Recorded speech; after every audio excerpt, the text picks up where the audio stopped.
Hey y'all, it's Lindsay with Wrestling Talk in the Shop. We're going to do Today in Wrestling History for November the 19th.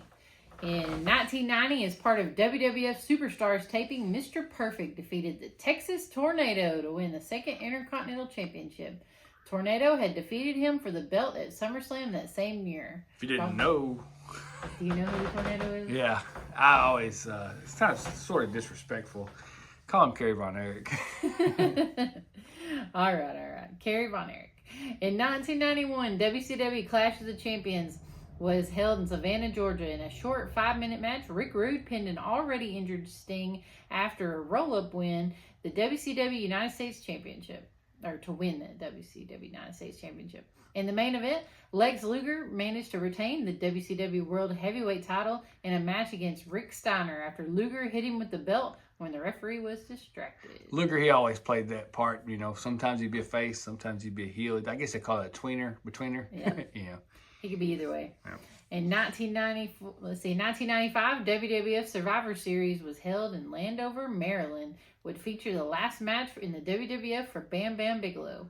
In one of the traditional Survivor Series matches, the Dark Side, including Undertaker, Savio Vega, Fatu, and Henry Godwin, defeated the Royals, King Mabel, Jerry Lawler, Isaac Yankem, and Hunter Hearst Helmsley, with the Undertaker being involved in each elimination.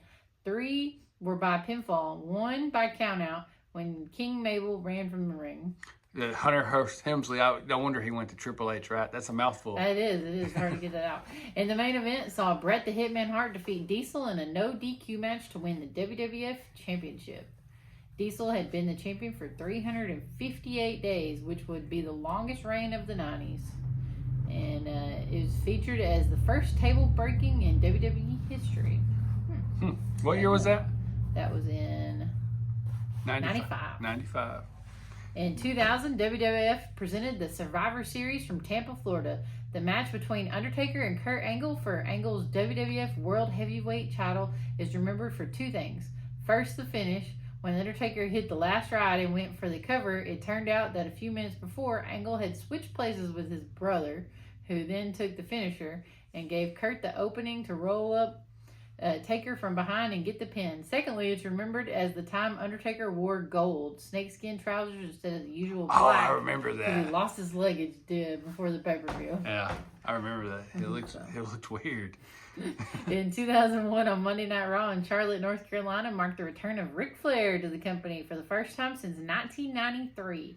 On the show, he came to the ring and told Vince McMahon that he had been the mystery, I don't know that word, person who brought out Shane and Stephanie McMahon's share, who had bought Shane and Stephanie McMahon's share and now owned 50% He was of like the co-owner. company. Yeah, he was Yeah, co-owner. okay. Yeah, they did On the same show, Jerry the King Lawler also made his return following his heart attack. And then Vince McMahon wanted to destroy his own company, and he brought in the NWO. Yeah. That's how it follows and up. then 2000, and that's how a cookie crumbles.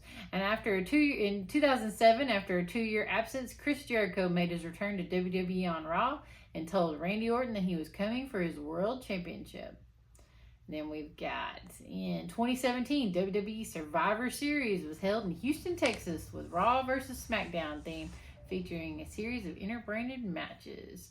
The 2 brands were tied at 3 wins each. Going into the final match of the night was a traditional Survivor Series elimination match. Team Raw, Kurt Angle, Finn Balor, Samoa Joe, Braun Strowman, and Triple H versus Team SmackDown, Shane McMahon, Randy Orton, Bobby Roode, Shinsuke Nakamura, and John Cena. Team Raw won the match, and with Triple H and Strowman being their survivors. After the match, Braun was in no mood to celebrate with Triple H. Instead, decided to give him a couple of running power slams. And that's going to wrap it up for Today in Wrestling History, guys. I never understood why, if they were going to have the Team Raw versus Team SmackDown, they should make it for something like team winner gets the night one or the WrestleMania main event. Yeah. Make it for something, and it would always be interesting.